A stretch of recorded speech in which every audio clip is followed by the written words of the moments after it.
Kawikaan 27:9, ang langis at pabango'y pampasigla ng pakiramdam, ngunit ang kabalisahay pampahina ng kalooban.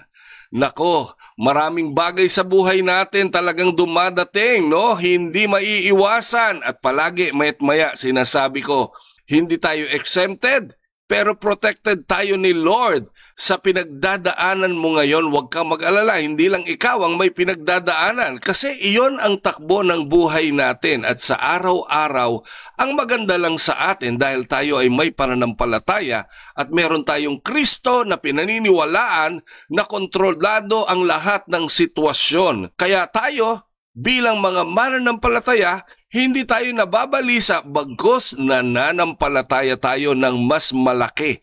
May gagawin ng Diyos na mas malaki kumpara sa ginagawa ng kaaway dahil kahit kailan, hindi naman nananalo ang kaaway.